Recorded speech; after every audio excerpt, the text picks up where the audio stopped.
Emily sneered at me after I announced my resignation, and I responded by maintaining a silent, steady gaze.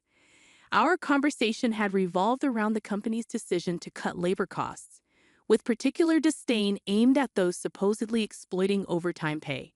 Tom, too, seemed to relish the notion of trimming expenses. A week later, my phone incessantly rang with calls from the company. Upon answering, the president inquired sharply, "Who exactly are you?" I couldn't help but scoff mockingly at the president's question.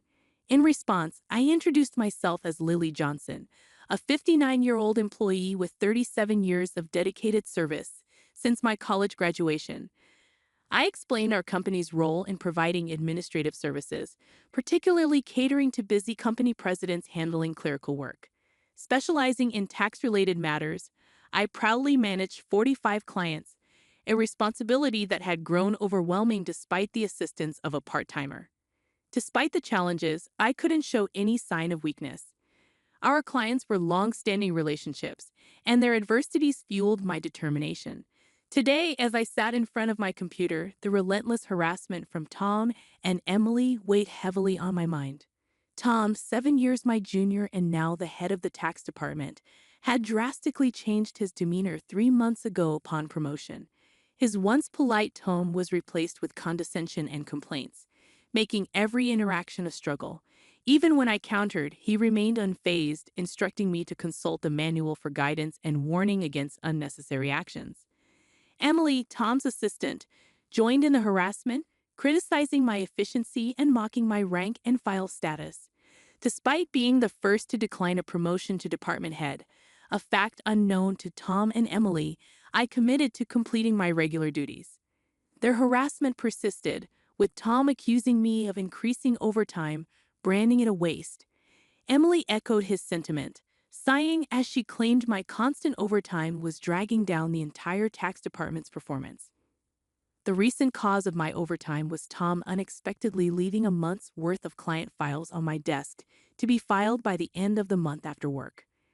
My face drained of color as I glanced at the files before me. "Wait, these all have deadlines this month, right?" I uttered in confusion. However, before I could grasp the gravity of the situation, Tom was already packing up his desk, completely uninterested in addressing my concerns.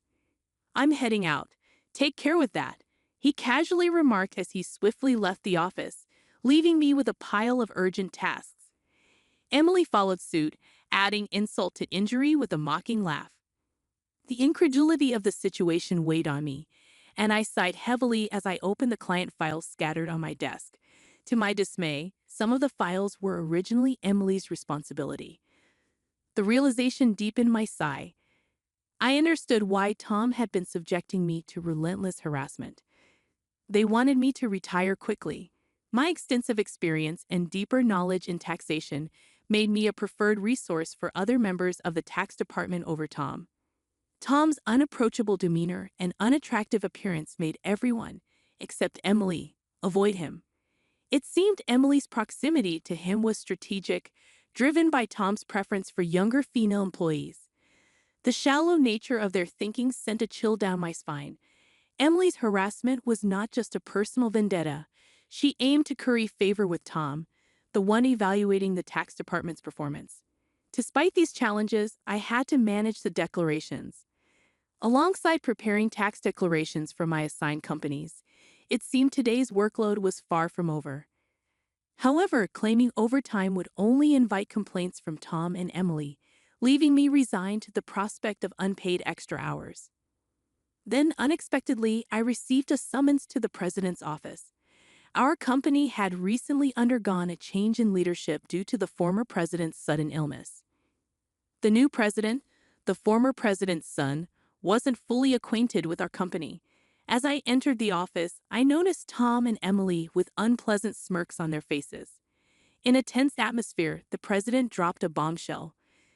"Lily, we'll need you to resign by the end of this month." My mind spun as I asked for clarification. Tom and Emily had apparently accused me of overbilling for overtime, citing that while others had around 15 hours, I had exceeded 80 hours. The president, oblivious to the true circumstances, seemed impressed with Tom and Emily's zero overtime. The reality of the situation hit me. The inflated overtime was a result of doing Tom and Emily's work. However, revealing Tom's instructions would risk portraying it as my own inability to manage time effectively. I presented the facts, asserting that I hadn't overbilled for overtime but struggled to finish my workload within regular hours. The president sighed deeply, expressing doubt but acknowledging the lack of evidence to pursue the matter further. Nevertheless, he insisted that they couldn't retain someone working at such a slow pace. Resigned to the situation, the president suggested my resignation, and it seemed his mind was made up. Told to leave the company I had devoted 37 years to, I felt a weariness settle in. Despite my dedication, the additional workload from Tom and Emily went unappreciated. I agreed to resign at the end of the month, acknowledging that I had already communicated my decision to the president. As I glanced at Tom and Emily, their vulgar smiles reflected satisfaction. Leaving the president's office, Emily taunted me with a sarcastic, "Thanks for quitting," her sneer cutting through. I responded with a silent stare, facing similar disdain from Tom, who shared his approval of cutting labor costs and labeled me as someone exploiting overtime pay. Observing their cheerful conversation, I pondered the handover process. Creating documents for all my clients, I ensured proper farewells and appointments with those I could meet personally. Unable to schedule a meeting with the president, I resorted to letters to inform them of my successor. A week post-resignation, enjoying a moment of relaxation at home, my mobile phone rang. Seeing the company's call, I hesitated, having already completed social insurance procedures. However, persistent calls from both the company and Tom and Emily's personal mobiles led me to answer reluctantly. As I picked up, the president urgently spoke, asking, "Who exactly are you?" I couldn't help but mockingly reply, "Just an unemployed lady who resigned from the company, nothing else." In response, the president urgently explained the chaos since my departure, 49 calls to stop transactions with the company. He pleaded for my immediate return, revealing a sense of panic in his tone. Reluctantly, I rose from my seat and made my way back to the company. Upon my arrival, I found Tom and Emily waiting, their faces notably pallid and dark circles underlining their weary eyes. Surprised by their drastic change in appearance, I inquired about what was happening. Tom glared at me and revealed, "Since you left, we've been bombarded with calls to stop transactions, not just from your clients but also from prospective companies we were planning to introduce." "What did you do?" Emily echoed the suspicion, expressing disillusionment at the thought of me resorting to underhanded tactics. Their haggard appearance suggested the toll handling cancellations. While I had not manipulated the clients, I had a hunch about the reason behind the transaction halts. Considering the inevitability of cancellations, I mumbled my thoughts aloud. Tom, however, accused me outright, insisting I had orchestrated something. He demanded I go to the president's office immediately, forcefully escorting me there. Upon entering the president's office with Tom and Emily, the president greeted me with a direct look in his eyes. Tom declared, "President, I brought her," with an air of authority, while Emily hurriedly followed suit. Ignoring their accusatory tone, the president questioned me about the abrupt halt in transactions after my departure. I took a deep breath and explained, "Our clients don't need us to manage their taxes. There are tax accounting firms that offer cheaper services. They continued with us because of me." Tom snapped back, questioning my self-worth, and Emily taunted me, both challenging my value to the company. Undeterred, I elaborated on my unique approach, offering tailored tax-saving strategies that resonated with our clients. Tom dismissed it as inefficient, arguing that their manual-based operations were more practical. The president sighed deeply, recognizing the fundamental difference in our approaches. In a serious tone, he said, "Actually, signaling a crucial revelation or decision to follow." I received a surprising call from my father, the former president. It turns out that some clients, who had stopped transactions, went directly to Dad to negotiate on my behalf. I hadn't anticipated clients going to such lengths for me. Dad emphasized that the tax department thrived because of my contributions. Not only did I manage my clients efficiently, but I also supported my colleagues' clients, possessing knowledge that even Tom couldn't match. Dad disclosed that if I hadn't declined the promotion, I would have held a higher position than a department head by now. The current president expressed regret with a pained expression. Emily appeared shocked, probably grappling with the idea that I could have been her superior. The president apologized for making me resign initially and asked if I would consider revoking my resignation. According to Dad, I was indispensable to the company. While I appreciated the change in the president's perspective, I hesitated to accept. Tom interrupted our conversation, visibly upset, and protested the president's decision, questioning why I was chosen over him. Emily echoed his sentiments, praising Tom's leadership and expressing disbelief at the preference for me. The president then sternly addressed them, revealing that since my resignation, numerous complaints had been received from the tax department, suggesting they had been shifting their workload onto others. Tom's face turned pale as the president exposed the fact that he had been pushing the preparation of client declaration forms onto subordinates, including Emily's work for multiple clients. The president pointed out the irony, considering Tom had accused me of being a salary thief.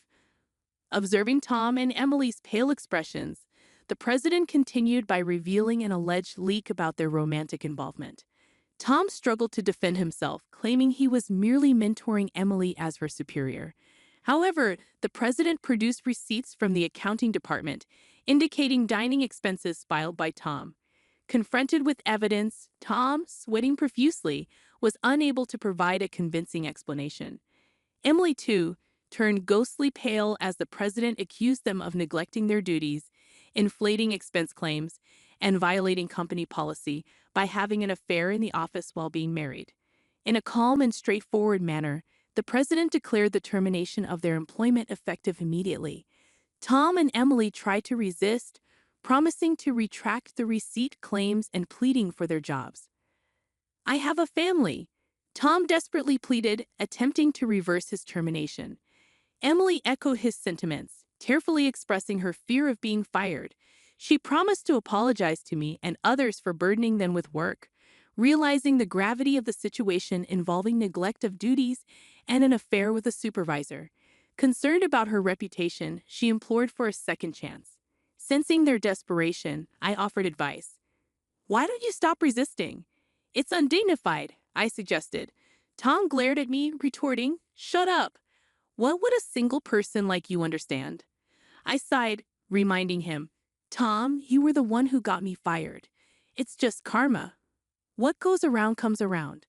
Why don't you take some responsibility and reflect a bit?" Frustrated, Tom looked away, while Emily bit her lip in distress. Aware of more details about their misconduct, I turned to the president, asking with a smile if I should share them. Tom and Emily frantically tried to stop me, fearing further exposure. I issued an ultimatum, warning them that wrongdoings would eventually come to light, urging them to face reality before it worsened. At my words, both Tom and Emily collapsed to their knees, and the president decided to fire them on the spot. Later, I revealed more about their misdeeds, including Tom faking business trips to spend days with Emily and their insidious tactics of harassing disliked employees into quitting. Despite my attempts to help those employees, Tom and Emily's strategies were relentless. They repeatedly reprimanded and pressured employees out of my sight, often assigning sudden tasks with tight deadlines. The resigned employees had initially asked me to keep quiet, but since they were now happily working elsewhere, I decided it was time to speak up. The president, furious at my revelations, expressed anger about cutting Tom and Emily's final salary. He planned to thoroughly investigate past inflated expense claims. Tom, with tears in his eyes, begged the president not to cut his salary, fearing the impact on his family. As the truth unraveled, Tom's affair with Emily came to light, leading to Tom's divorce. The two now faced claims for compensation in the divorce lawsuit, marking the consequential aftermath of their actions. I became aware of the situation when Tom reached out to me, seeking assistance in persuading the president to reconsider their firing. Emily and Tom found themselves in dire straits.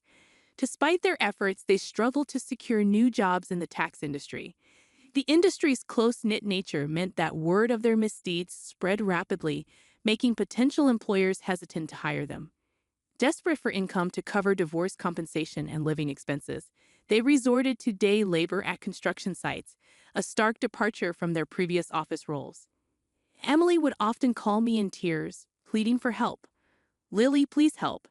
I only wanted a better life, and I never truly liked Tom," she'd cry. However, I couldn't ignore the fact that their predicament was a consequence of their own actions. Many, including myself, had been impacted by their behavior. I reminded Emily that the consequences were a result of her choices. "You can't unring a bell," I told her firmly. Facing hardships was the consequence of her decisions. Emily's despair echoed through her protests. Despite her regrets, the outcome remained unchanged. As for me, I chose to distance myself from the chaos of the corporate world. Despite the president's pleas for my return, I declined. Once told to resign, I had no desire to return. Instead, I found solace in assisting at a friend's tax office, supplementing my income and enjoying a more relaxed lifestyle. In the future, I entertained the idea of starting my own office, where I could serve my clients without the constraints of corporate bureaucracy. In my own space, I could fully dedicate myself to my clients' needs. As a tax accountant, I aspired to be on equal footing with my clients, providing service without superiority. This marked the beginning of a new chapter in my life, one filled with excitement and opportunities to pursue what truly mattered to me. My second life had just begun, and I eagerly anticipated the journey ahead.